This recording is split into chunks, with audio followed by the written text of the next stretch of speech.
Monsieur le Président, Monsieur le Haut-Commissaire aux droits de l'homme, Excellences, distingués délégués, permettez-moi, au nom du Président de la République démocratique du Congo et de la Première ministre, de vous féliciter pour la conduite de cette 61e session.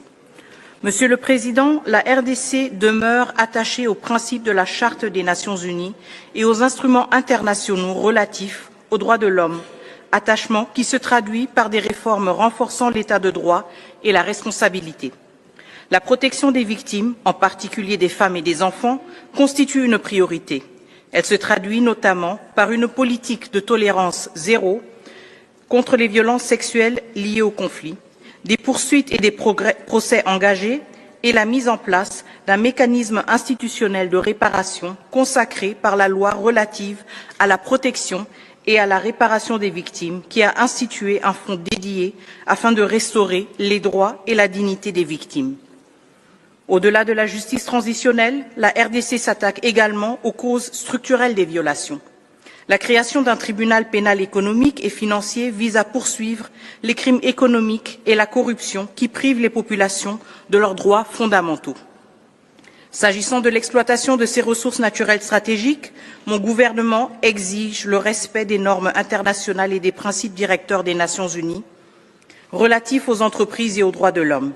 L'État veille à la responsabilité de l'ensemble des chaînes de valeur.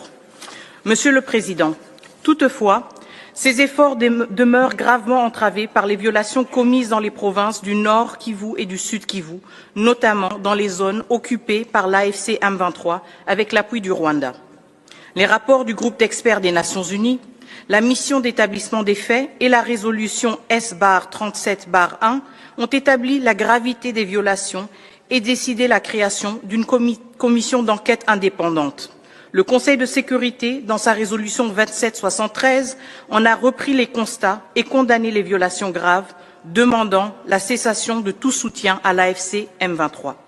Dans ces provinces, les violations documentées comprennent des assassinats, des violences sexuelles utilisées comme armes de guerre, des déplacements forcés, l'enrôlement d'enfants et le pillage de ressources naturelles. Un rapport consolidé du gouvernement, élaboré avec la participation de la société civile, fait état de plus de 17 000 atteintes graves, dont plus de 15 000 pertes en vie humaine, des centaines d'enlèvements, le viol d'une femme au moins toutes les 4 minutes et près de 8 millions de personnes déplacées. Pour sa part, le gouvernement de la RDC a pris des mesures pour préserver l'ordre juridique. En novembre 2025, une ordonnance présidentielle a déclaré nuls les actes posés par les forces d'occupation. Les autorités poursuivent également leurs efforts pour prévenir et sanctionner tout discours de haine. Et des enquêtes judiciaires sont en cours pour ces faits ainsi que pour d'autres infractions liées au conflit, dans le respect des garanties procédurales. À cet effet, la République démocratique du Congo coopère avec la commission d'enquête afin que les responsabilités soient établies. La RDC assume pleinement la protection de toutes ces communautés. Les accusations de discours de haine ou d'idéologie génocidaire ne reflètent ni la politique ni les actes de la RDC. La protection alléguée d'une communauté ne peut servir de fondement à une violation grave du droit international ni à une occupation illégale. Les États responsables s'en remettent aux instruments multilatéraux pour faire valoir leurs préoccupations. Ils ne substituent pas la violence au droit. Monsieur le Président, les défis auxquels nous faisons face ne sont pas uniquement financiers. Ils traduisent une érosion du multilatéralisme et des principes de notre ordre international. Les restrictions budgétaires en sont la conséquence, non la cause. Le système des droits de l'homme, indissociable de la paix et de la stabilité, ne doit pas être affaibli. Fragiliser ces mécanismes de protection, c'est compromettre la paix et l'avenir collectif.